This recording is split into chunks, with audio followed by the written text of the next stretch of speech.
ভাইরে ভাই, এতকাল তো জেম বন্ডে 007 মিশন দেখছেন, ইথান হান্টার মিশন ইম্পসিবল দেখছেন, কিন্তু আমাদের বাংলাদেশ ফুটবলের ডাগটে বসে যে একজন স্পেশাল এজেন্ট পুরো দুনিয়া চষে বেড়াচ্ছেন, তার খবর কি আপনারা রাখেন? জি ভাই, আমি কথা বলছি আমাদের প্রধান কোচ থমাস ডুলিকে নিয়ে। আসন্ন সাব চ্যাম্পিয়নশিপকে সামনে রেখে ভদ্রলোক এখন শান্তিতে ঘুমাচ্ছেন না। তিনি নাকি মাঝরাতে ম্যাপ খুলে গ্লোব ঘোরাচ্ছেন আর দূরবীন দিয়ে খুঁজছেন দুনিয়ার কোন কোন দেশে লাল সবুজের রক্ত লুকিয়ে আছে। নির্বাচকের সূত্র খবর আইছে কোচ ডুলি নাকি একেবারে টপ সিক্রেট এক গোপন মিশন নিয়ে মাঠে নামছেন। সাফের আগে 1, 2 কিংবা 3 জন হাই প্রোফাইল প্রবাসী ফুটবলারকে বাংলাদেশের জার্সিতে নামানোর জন্য ব্যাকহ্যান্ড এক এলাহি কাণ্ড চলতেছে। আর এই জেমস বন্ড মার্কা স্কাউটিং আর বাংলাদেশের নতুন রূপ নিয়ে হবে কড়া এবং মজাদার ময়নাতদন্ত। এই গোপন মিশনের সবচেয়ে ফ্রন্টলাইন কে আছেন জানেন? তার নাম হইল ফারহান আলী ওয়াহিদ। নামটা ভালো করে মাথায় গেঁথে নেন ভাই, লাল সবুজের জার্সির দৌড়ে এই মুহূর্তে তিনি সবচেয়ে এগিয়ে। ভিতরের খবর হইল তার পাসপোর্টের কাজ নাকি এখন একদম শেষ লেপে, মানে চূড়ান্ত পর্যায়ে আছে। বাহুপের টেবিলে সাধারণত ফাইলের ওপর যেভাবে ধুলা জমে, ফারহানের ফুটবলের গতি দেখে মনে হচ্ছে কোচ ডুলি নিজেই ফাইলের পেছনে রকেট লাগাই দিয়েছেন। জাস্ট ইমাজিন করেন, সাফের প্রথম ম্যাচে যদি ফারহান মাঠের ডান প্রান্ত দিয়ে বল নিয়ে ঝড় তোলেন, তখন প্রতিপক্ষের ডিফেন্ডাররা হয়তো সাইডলাইনে দাঁড়িয়ে ভাববে, আচ্ছা এই পোলারে তো আগে কোনোদিন ঘরোয়া লিগেও দেখি নাই, এই হঠাৎ কই থেকে ল্যান্ড করলো। তবে চমক কিন্তু এখানে শেষ না ভাই, আসল টুইস্ট তো বাকি আছে।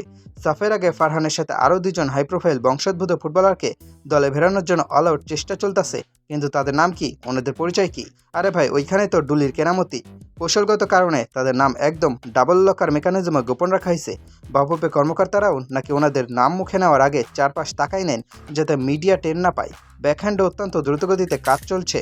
কেন এই গোপনীয়তা? কারণ নাম ফাঁস হইলেই মাঝখান দেওয়া অন্য কোনো এজেন্সি বা আমলারা এসে যদি আবার কাগজের ফাইল আটকাই দেয়। বুদ্ধিমানের মতো কাজ ভাই, নাম গোপন থাক, মাঠে যখন ওনারা জার্সিকে নামবে তখনই না হয় বিপক্ষ দলের ড্রেসিং রুমে একবারে হার্ট অ্যাটাক ধরাইয়া দিবে। সবচেয়ে মজার ব্যাপার কি জানেন? কোচ থমাস ডুলি কিন্তু চেনা জানা পুরনো নামের পেছনে দৌড়াচ্ছে না। ওনার টার্গেট হইল সম্পূর্ণ নতুন আন করা একদম হাই কোয়ালিটি সম্পূর্ণ অরিজিনাল ফুটবলারদের খুঁজে বের করা। আর এই কাজের জন্য তিনি কোনো ভাঙা লোকাল এজেন্টের ওপর ভরসা করেন নাই। তিনি নিজেই ল্যাপটপ খুলে বসে গেছেন।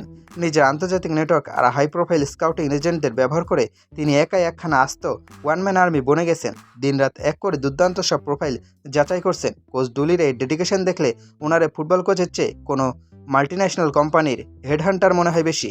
তবে যাই বলেন ভাই, কোচ নিজে যখন এত সিরিয়াস, তখন ডাল মে কুচ কালা নাহি, পুরো ডালই এবার স্পাইসি হতে যাচ্ছে। এখন কথা হইল, কোচ ডুলির এই গোপন মিশন যদি সফল হয়, তবে আসন্ন সাফে আমরা কেমন বাংলাদেশ দলকে দেখব? সোজা বাংলায় সম্পূর্ণ নতুন, ফ্রেশ আর এক সুপার পাওয়ারফুল বাংলাদেশ টিম। গত কয়েক বছর ধরে সাফে আমাদের চেনা ছক, চেনা ভুল আর চেনা কান্ডাকাটি দেখতে দেখতে পাবলিকের চোখের পানি শুকাই গেছিল।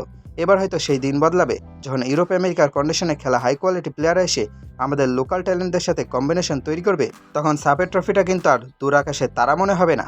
তো ভাই ব্রাদার্স, কোচ থমাস ডুলির এই মিশন সাফ নিয়ে আপনারা কতটুকু আশাবাদী? ওই গোপন 2 জন হাই প্রোফাইল প্লেয়ার আসলে কোন দেশে লিগে খেলেন বলে আপনার মনে হয়?